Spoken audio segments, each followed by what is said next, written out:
कि home theatre में कोई भी फॉल्ट आता है तो उसको कैसे ठीक किया जाता है। तो यहाँ देख सकते हैं इंटेक्स का होम थिएटर है। इसमें प्रॉब्लम क्या है कि ये ऑन नहीं हो रहा है। इसमें लाइन देने के बावजूद भी ये चालू नहीं हो पा रहा है। तो चलिए पहले हम चेक करके आपको दिखा ही देते हैं। तो यहाँ पे देखिएगा तो बोर्ड है। बोर्ड में हम इस प्लग को लगाएंगे, स्विच को ऑन करेंगे। स्विच ऑन करने के बाद भी लाइन इसमें नहीं आ पा रही है। यहाँ पे ऑन ऑफ करने के लिए जो स्विच दिया हुआ रहता है, देख सकते हैं ये ऊपर की तरफ ऑफ है और नीचे की तरफ ऑन है। यहाँ पे ऑन पे भी दबा रहे हैं तो भी इसमें लाइन नहीं आ रही है, यानी ये डेड हो गया है। तो इसको कैसे ठीक करना है इस वीडियो में हम आपको पूरी जानकारी देने वाले हैं। तो यहाँ से प्लग पहले निकाल देना है, उसके बाद पीछे की तरफ आपको खोलना है। यहाँ पे देखिएगा तो इसमें आपको 6, 7, 10, 12 स्क्रू मिल जाएगा। तो इस स्क्रू को आप साइड में जो दिया हुआ रहता है उसको खोल देना है, जो बीच में दिया हुआ रहता है उसको नहीं खोलना है। खोलने के बाद यहाँ पे देखिएगा पहले हम खोल चुके हैं ताकि वीडियो में ज़्यादा टाइम ना लगे।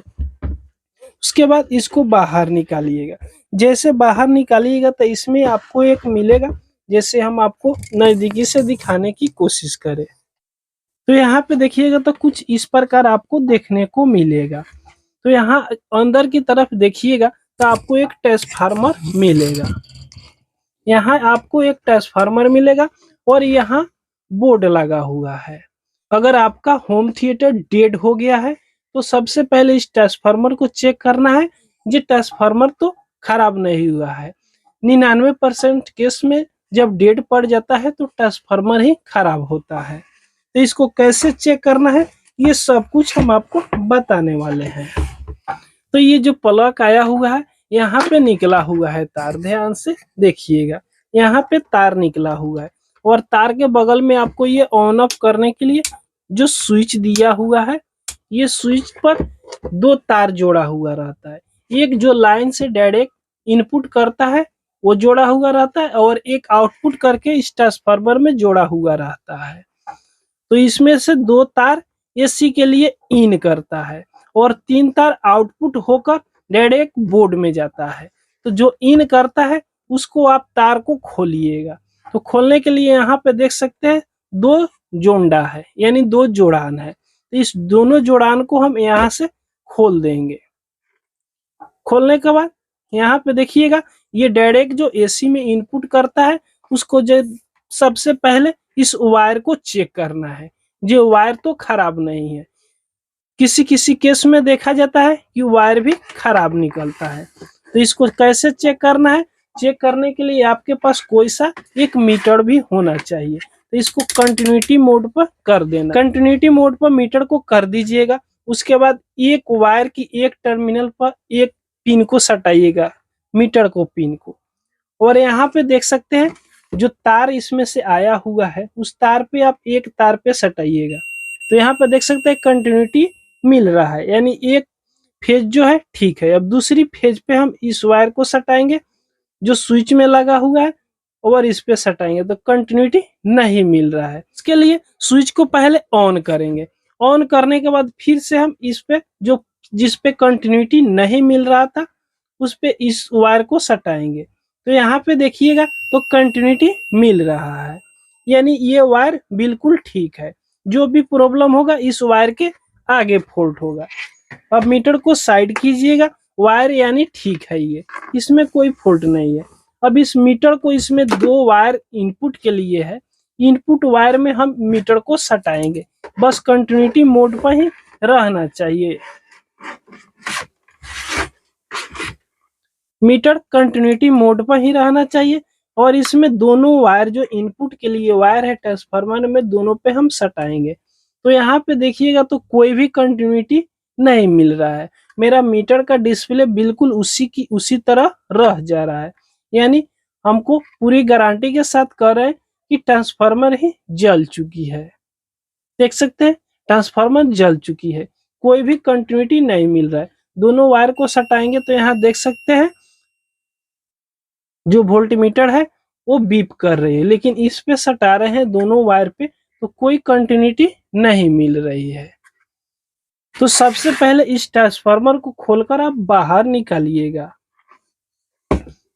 तो चलिए हम इसको खोलकर बाहर निकालते हैं। उससे पहले दोस्तों इस देख सकते हैं जो ट्रांसफार्मर से आउटपुट तार इसमें से 3 गया हुआ है, इस बोर्ड में लगा हुआ है, तो इसको निकाल दीजिएगा। निकालने के बाद इस ट्रांसफार्मर में अब कोई वायर नहीं जोड़ा हुआ है, इसमें आपको 2 स्क्रू मिलेगा, एक इधर साइड और एक इधर साइड। तो ये दोनों आपको नट बोल्ट को खोल देना है। खोलकर ट्रांसफार्मर को खोलकर बाहर निकाल दिए।